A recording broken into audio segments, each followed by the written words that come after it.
নমস্কার বন্ধুরা, মালতী কিচেনে তোমাদের সবাইকে স্বাগত। আজ চলে এসেছি বাঁধাকপি নিয়ে। আজ আমি বানাবো বাঁধাকপি দিয়ে পিঠালি।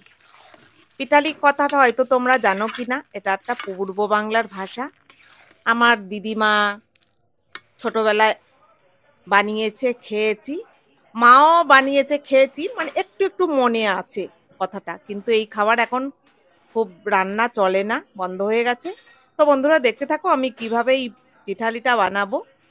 একটা বাঁধাকপি নিয়ে নিয়েছি। বাঁধাকপির ওপরের পাপড়িটা আমি ফেলে দিয়েছি, কারণ ওটাকেই সার বলো ওষুধ বলো ওটাকেই ওর ওপরেই বেশি পড়ে। এর জন্য আমি নিয়েছি ছোট ছোট করে আলু কেটে, একটু আদার টুকরো আর কিছুটা লঙ্কা। সোজা চলে এসেছি ছাদে। তো বাঁধাকপিটা আমি একটু ভাপিয়ে নেব। তো কড়াই বসিয়ে দিয়েছি, বাঁধাকপিও বসিয়ে দিয়েছি। একটু জল দিয়ে প্রথমে বাঁধাকপিটা ভাপিয়ে নেব।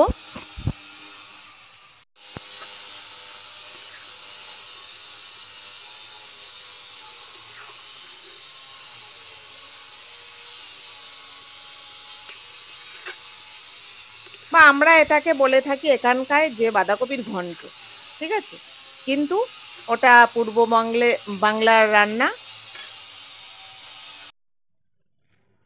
এখানে আমি এক টুকরো আদা নিয়েছি, আর এই যে লঙ্কা আর একটু জিরে নিয়ে নিয়েছি, এটাকে বেটে নেব। আর বাঁধাকপি ভাপিয়ে নিয়েছি। আর এখানে চিংড়ি আছে, তো চিংড়িগুলো ছোট আছে, খুব বেশি বড় না।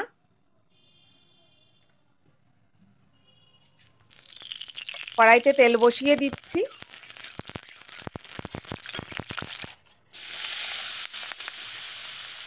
এবার চিংড়িগুলো ভেজে নিতে হবে।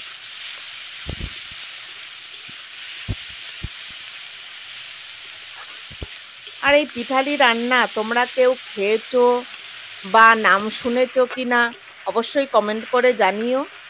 আর এটা আমি খুব ছোট্টবেলায় খেয়েছি, একটু একটু মনে আছে। খাবার ধরনটা মাকে দেখতাম একটু চাল বেটে দিত। তো চিংড়িগুলো ভাজা হয়ে গেছে, নামিয়ে নিলাম। আর এখানে সর্ষের তেল দিয়ে দিয়েছি, জিরে তেজপাতা ফোড়ন দিচ্ছি।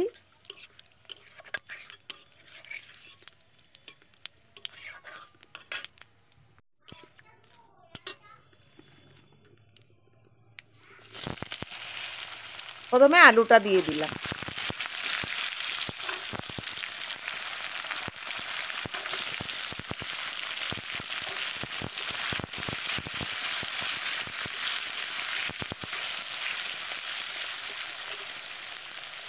আলুটা একটু লাল লাল করে ভেজে নেব।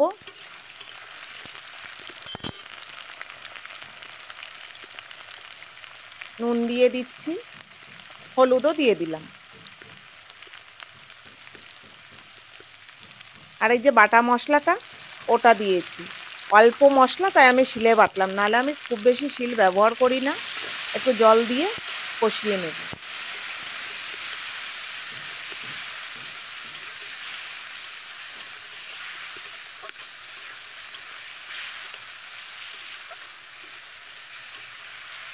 এখানে কিন্তু দেখো আমি এখানে টমেটো ব্যবহার করি না, কারণ এই যে বাটা মশলা আর এই রান্নাটা টমেটোটা লাগে না। তো বাঁধাকপি রেসিপি আমার এখন পরপর থাকবে, আগেই আমি তোমাদের এই পিঠালিটা করে দেখাচ্ছি। এখন বাঁধাকপিটা দিয়ে দিলাম।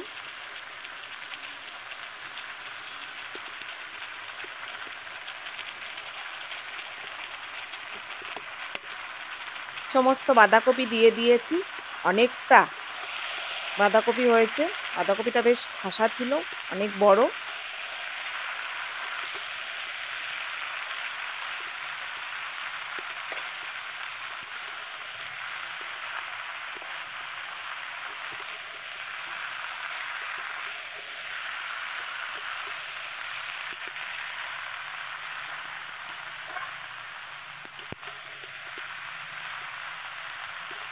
একটু আস্তে আস্তে জাল দিতে হবে, এখানে একটু নিভু আছে, নালে বাঁধাকপিটা তলায় ধরে যাবে।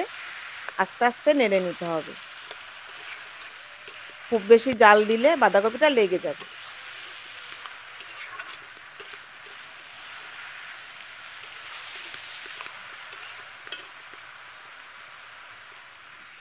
এবার অল্প করে জল দিয়ে দিলাম বাঁধাকপিতে।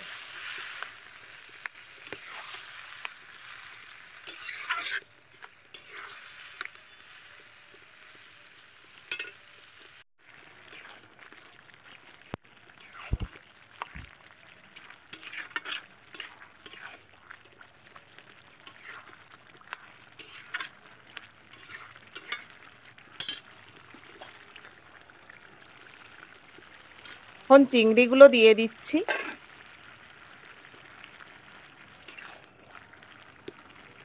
চিংড়িগুলো দিয়ে আর একটু নেড়ে নেব যাতে ভালো করে মিশে যায়। আর চিংড়িটা এখানে বেশ কড়া করে আমি ভেজে নিয়েছি।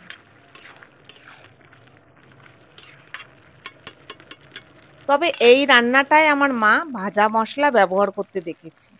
এই দেখো একটু চাল বেটে দিয়ে দিলাম। এটাই হচ্ছে পিঠালির ধরন। আর এই রান্নাটা মাকে দেখেছি ভাজা মশলা দিতে, কারণ আমার ছেলে বাঁধাকপি খেতে ভালোবাসে।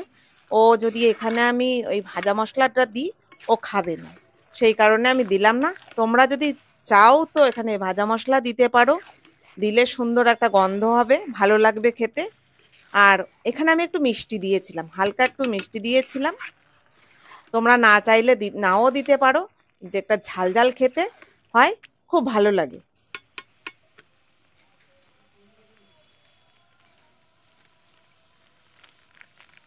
ওপর থেকে একটু গরম মশলা দিয়ে দিলাম।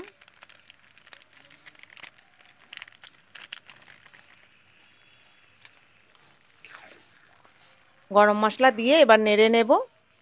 তো আমার পিঠালি রেডি।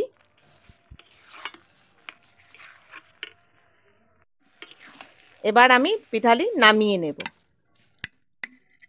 তো বন্ধুরা, ভিডিওটা যদি ভালো লেগে থাকে লাইক সাবস্ক্রাইব করে পাশে থেকো। দেখা হবে পরের ভিডিওতে। ভালো থাকো, সুস্থ থাকো। ধন্যবাদ।